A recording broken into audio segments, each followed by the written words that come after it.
अस्सलाम वालेकुम students, welcome to Imphal institute of health science. Hopefully students आप सब खैरियत से होंगे। स्टूडेंट्स आज हमने चैप्टर नंबर 10 स्टार्ट करना है, स्किन मैनेजमेंट, जिसमें हमने देखना है कि अगर स्किन के ऊपर कोई रैश वगैरह हो जाते हैं या कोई इंजरी वगैरह हो जाती है तो हमने उसको किस तरह से मैनेज करना है, क्या ट्रीटमेंट होगा उसका, और इससे कौन कौन सी डिसीज़ आगे मज़ीद जो है वो फैल सकती हैं और कौन कौन से मज़ीद आगे जो है ना वो रिस्क बन सकते हैं। कौन सी ऐसी मेडिसिन है, कौन सी ऐसी एंटीबायोटिक मेडिसिन है जो हम यूज़ कर सकते हैं अगर स्किन का कोई मसला बन जाता है, हमारी जल्द का कोई मसला बन जाता है तो हमने किस तरह से उसको मैनेज करना है। ठीक है, तो स्किन मैनेजमेंट में सबसे पहले हमारे पास है bed Soros. Students, bed Soros को उर्दू में कहते हैं यानी जिस्म के ऊपर जो ज़ख़म वगैरह बन जाते हैं, जिस्म के ज़ख़म, इसे प्रेशर इंजरीज़ भी बोलते हैं, प्रेशर अल्सर भी बोलते हैं। अब ये बेड सोरेस होता क्या है? अब वो कह रहा है कि पीपल हु आर ओल्डर, यानी ऐसे लोग जो काफ़ी एज के होते हैं, इमोबाइल और बेड राइडन, यानी हर वक्त जो है वो बेड पे लेटे रहते हैं, उन्हें कोई बीमारी होती है या वो चल फिर नहीं सकते, तो ऐसे लोग जो चल फिर नहीं सकते, बेड रेस्ट पे होते हैं, बेड पे होते हैं, तो उनमें ये बीमारी जो है ना, ये मसला जो है, ये बेड सोरेस जो है ना, ये क्रिएट हो सकता है। यही वो कह रहे हैं कि most at risk for bed sores, यानी ये लोग जो है ना वो बेड सोरेस के रिस्क में मोस्टली आ जाते हैं। ठीक है, this pressure ulcer occur when there is prolong pressure on your skin, यानी कि एक पेशेंट है वो सुबह से लेके रात तक जो है वो लेटा रहता है, कोई उसकी उठता बैठता नहीं है, चलता फिरता नहीं है, यानी कि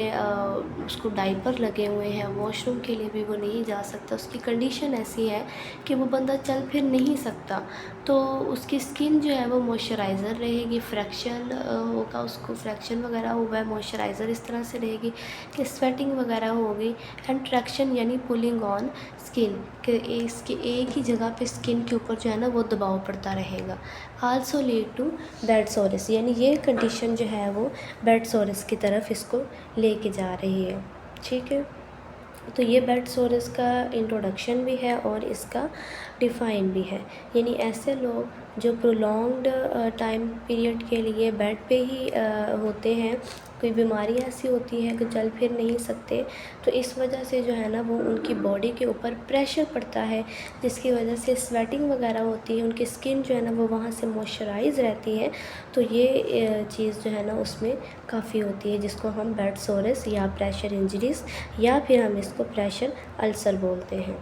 ठीक है स्टूडेंट, नेक्स्ट हमने देखना है कि वो कह रहा है कि what are the other names of bed sores, यानी ये जो बेड सोरेस है इसके और क्या क्या नेम है, इसको किस किस नाम से जो है वो हम बुला सकते हैं। सबसे पहले उसने बोला है डिक्यूबर्ड्स अल्सर। ठीक है, उसके बाद वो कह रहा है प्रेशर इंजरीज़, हम इसको प्रेशर इंजरीज़ कह सकते हैं, हम प्रेशर सोरेस कह सकते हैं, प्रेशर अल्सर कह सकते हैं, प्रेशर वूंड्स कह सकते हैं, यानी ज़ख़म भी बन जाते होते हैं। ठीक है, तो ये छोटा सा क्वेश्चन है, ये उसमें आ जाता होता है शॉर्ट क्वेश्चन में। ठीक है स्टूडेंट, नेक्स्ट देखें। नेक्स्ट वो कह रहा है कि what part of your body do bed Soros affect, यानी ऐसे कौन से हमारी बॉडी के पार्ट्स हैं जो बेड सोरेस से इफ़ेक्ट होते हैं, मुतासिर होते हैं, उनमें कोई बीमारी हो जाती है, मसला हो जाता है या कोई इन्फेक्शन वगैरह हो जाता है, तो वो है and sores are mostly likely to develop on the part of your body where your bone sit closer to your skin as you such as your ankles, back, buttocks, elbows, heels, hips, tailbone, यानी ये सारे वो parts हैं हमारी body के जो bed Soros की वजह से, दबाव पड़ने की वजह से कि एक ही पोजीशन में वो पेशेंट लेता रहता है, तो इस वजह से ये सारे पार्ट जो है ना हमारे इसमें अफेक्ट हो सकते हैं। نیکسٹ وہ کہہ رہے ہیں کہ اس کی کازز کیا ہیں، یعنی کس وجہ سے یہ ڈیولپ ہو سکتے ہیں، یعنی کون سے ایسے مسئلے ہیں۔ اب وہ کہہ رہے ہیں کہ bed sores are mostly likely to develop when there pressure along with، یعنی پریشر along with کا مطلب یہ ہے کہ جب ایک پیشنٹ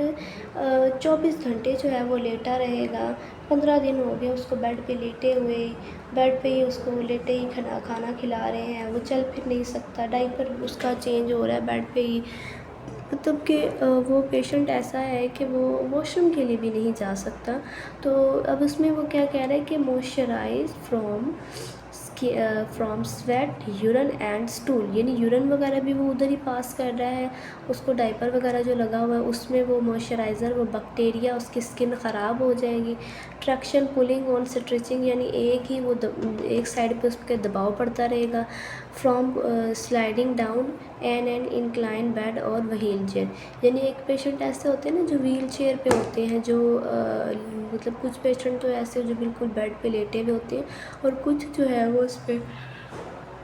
ویل چیئر پہ وہ ہوتے ہیں۔ تو ایسے پیشنٹ جو ہے نا ان میں یہ بہت زیادہ مسئلہ بن سکتا ہے۔ اور کاز کون سی ہوتی ہے کہ اسکن جو ہے نا وہ موئسچرائز رہتی ہے، سویٹنگ وغیرہ ہوتی ہے، اور اسٹول وغیرہ جو ہے نا وہ لمبے عرصے کے لیے اس میں ریٹین رہتا ہے۔ نیکسٹ وہ کہہ رہا ہے کہ who is at risk for bed sores, یعنی کون سے ایسے لوگ ہیں جو اس کی زد میں آ سکتے ہیں۔ تو اس میں سب سے پہلے اس نے بولا ہے آر ان آ کوما اور ویجیٹیٹیو اسٹیٹ، یعنی ایسے پیشنٹ جو بالکل انکانشیس ہے، کوما کی اسٹیٹ میں ہے، وہ چل پھر نہیں سکتے، ان کو جو ہے وہ ہر وقت لیٹے رہتے ہیں، کھانا پانی کچھ بھی نہیں ان کا، جو بس وہ اللہ کے آسرے ہی پہ وہ لوگ ہوتے ہیں۔ تو ایسے لوگ جو ہیں وہ اس کی زد میں زیادہ آتے ہیں۔ پھر پیرالائسس والے، فالج والے لوگ، یوز وہیل چیئر، ایسے لوگ جو وہیل چیئر پہ ہوتے ہیں۔ پھر ویئر کاسٹ اینڈ سپلنٹ اور پروستھیٹک ڈیوائس، جو کچھ اس طرح کے ڈیوائس یوز کرتے ہیں وہ لوگ بھی اس کی زد میں آ سکتے ہیں، ٹھیک ہے۔ تو نیکسٹ وہ کہہ رہا ہے کہ what health condition increase your risk of bed sores, یعنی آپ کی باڈی میں ایسی کون سی چینجز آ رہی ہیں، آپ کی ہیلتھ میں ایسی کون سی چینجز آ رہی ہیں کہ جو آپ کو جو ہے وہ اس کی طرف لے کے جا رہی ہے، بیڈ سورس کی طرف لے کے جا رہی ہے، اس کی وجہ سے جو ہے وہ آپ اس کنڈیشن میں پہنچ رہے ہیں۔ تو اس میں سب سے پہلے اس نے بولا ہے کینسر، یعنی اگر ایک پیشنٹ کو کینسر ہے تو وہ اس کی طرف لیڈ کر رہا ہوتا ہے۔ ڈائبٹیز ہے، اگر ڈائبٹیز ہے تو وہ والا پیشنٹ، ہارٹ فیلئر، جس بندے کا ہارٹ فیلئر ہوتا ہے وہ والا پیشنٹ، کڈنی فیلئر والا پیشنٹ، مال نیوٹریشن یعنی خوراک کی کمی وغیرہ جو ہوتی ہے وہ والا پیشنٹ، اسپائنل کارڈ انجری یعنی جس کی ریڑھ کی ہڈی کی کوئی انجری وغیرہ ہوئی ہوتی ہے وہ والا پیشنٹ، اور اسپائنا بفیڈا، اس طرح کے جو پیشنٹ ہوتے ہیں یہ اس کی زد میں کافی حد تک آ جاتے ہوتے ہیں، ٹھیک ہے۔ تو ہمیں چاہیے کہ اس طرح کے جو پیشنٹ ہوتے ہیں ہم کچھ جو ہے نا وہ تھوڑی بہت ان کی خود وہ چینج کریں، ہم ان کی پوزیشن وغیرہ تھوڑی دیر کے لیے، کہ ان کو جو ہے نا وہ ریلیو رہے اور وہ پیشنٹ جو ہے نا مزید اس کنڈیشن کی طرف جو ہے وہ نہ جائیں، ٹھیک ہے اسٹوڈنٹ۔ تو یہ تھا ہمارا آج کا لیکچر اس کا، جس میں سب سے پہلے ہم نے دیکھا ہے اس کی ڈیفائن، ہم اس کو ڈیفائن بھی آپ لکھ سکتے ہیں، اور انٹروڈکشن، ڈیفائن اور انٹروڈکشن یہ دونوں پیپر میں پوچھ لیا جاتا ہوتا ہے۔ اس کے بعد جو ہے وہ اس کو کون سے اور نیمز ہیں اس کے، دوسرا جو ہے وہ کون سے باڈی پارٹ جو ہیں وہ اس سے افیکٹ ہوتے ہیں، اور نیکسٹ ہے کہ اس کی کیا کازز ہو سکتی ہیں، رسک فیکٹرز کیا، رسک کون سے ہو سکتے ہیں اس کے، کس وجہ سے یہ کنڈیشن ہو سکتی ہے، اور کون سی ایسی کنڈیشن ہے جس کی وجہ سے جو ہے وہ بیڈ سورس انہیں ہو سکتا ہے، ٹھیک ہے۔ تو یہ کچھ اس کے اندر سے کنڈیشن تھی جو ہم نے پڑھی ہیں۔ سو ہوپ فلی آپ کو لیکچر جو ہے وہ سمجھ میں آیا ہوگا۔ بہت شکریہ، دعاؤں میں یاد رکھیں، جزاک اللہ۔